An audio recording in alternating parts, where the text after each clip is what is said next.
ஒரு ஆளை எப்படி மதிக்கணும் அப்படின்னு கேட்டீங்கன்னா, அவங்க ட்ரெஸ் வச்சு இல்லை, அவங்க மேல இருக்கிற அபிஷேகத்தை வைத்து அவர்களை நாம மதிக்கணும். ஹலோ, கேட்குதா? ஒரு ஆளை எப்படி மதிக்கணும்? அவங்க என்ன கார் வச்சிருக்காங்க, அவங்க எவ்வளவு நகை போட்டிருக்காங்கிறது வச்சு இல்லை, வாட் தே கேரி, அவங்க என்ன சுமக்கிறாங்கிறது வச்சுதான் மதிக்கணும். சில வேலைக்காரங்க பார்க்க அழகா இருக்க மாட்டாங்க, ஆனா நல்ல தொழில் தெரிஞ்சவங்களா இருப்பாங்க. எதுவுமே அங்கே சொல்லுங்க. சில வேலைக்காரங்களுக்கு பார்க்க நல்ல உருவம் இருக்காதுங்க, அழகு இருக்காது, சிலருக்கு தலையில முடி கூட இருக்காது, ஆனா ஒன்னா நம்பர் வேலைக்காரங்களா இருப்பாங்க. அப்போ ஒரு ஒரு எஜமானன் வேலைக்கு எப்படி ஆட்களை தெரிந்து கொள்றாங்க, கலரா இருக்கிறவங்க சுண்டுனா ரத்தம் வரணும் அப்படின்லாம் இல்லை.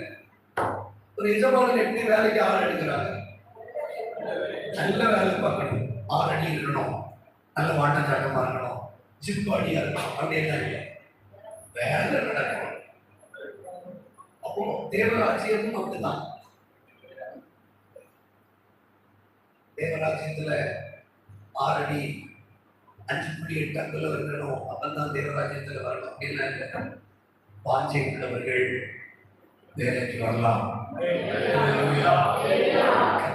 இந்த நாட்களில் என்னுடைய பகுதியில் ஊழியம் செய்ய ஆண்டவர் தந்த கிருபைகளின் கர்த்தரை ஸ்தோத்திரிக்கிறேன்.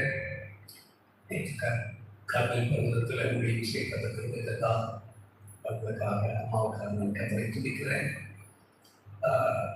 கடைசி கால சியோன் சபை, இந்த சபையோட எனக்கு ஒரு பெரிய சம்பந்தம் இருக்கு. இந்த தங்க சபைகளுக்கு சாவு யார் தெரியுமா? சாவு டேவிட் சுப்பிரமணிய ஐயா. இந்த நல்ல நேசிக்கிற ஒரு தலைவர். அந்த சாட்சி சொன்னா இருக்கிறேன்.